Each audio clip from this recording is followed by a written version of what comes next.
అందరికీ praise the lord. మరి ఈరోజు చెప్పిన ప్రతి ఒక్క మాటని 7 సూత్రాలు బట్టి సంఘం ఎట్లా బలపడాలి, సంఘం ఎట్లా కట్టుకోవాలి అని, ఎట్లా మనం సంఘానికి ముందు తేవాలని ఈరోజు చెప్పిన ప్రతి మాటను బట్టి దేవునికి వందనాలు చెల్లిస్తున్నాను. 7 సూత్రాలు మా జీవితంలో ఎప్పుడు మేము దాన్ని బట్టి నడుచుకోవాలి. నడిస్తేనే మన సంఘం కానీ మా కుటుంబాలు కానీ మంచిగా ఎదుగుతాయి. ఎప్పుడు మనము సంఘంలోనే మళ్ళీ జీవించాలంటే ప్రతి ఒక్క వాక్యాన్ని కానీ దేవుని సూత్రాలు మనం పాటించాలి.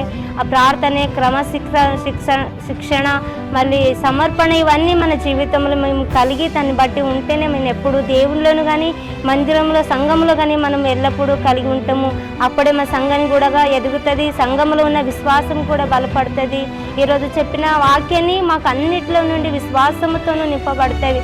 ఎప్పుడు దేవుని వాక్యాన్ని మేము వింటేనే విశ్వాసం కలుగుతుంది. కాబట్టి ప్రతి ఒక్క మాటని మేము విని దాని ప్రకారం ఉండాలని ఈరోజు చెప్పిన 7 సూత్రాలు, వాక్యాలనే వాగ్దానములు మేము ఎల్లప్పుడూ తీసుకొని దాని ప్రకారంగా ఉండి సంఘంలో ఉండాలని ఈ చిన్నని వాక్యము ప్రశాంత్ గారు చెప్పిన వాక్యాన్ని బట్టి మళ్ళీ ఘనత మహిమ దేవునికే చెల్లాలని వాళ్ళకు వందనాలు చెల్లిస్తున్నాను.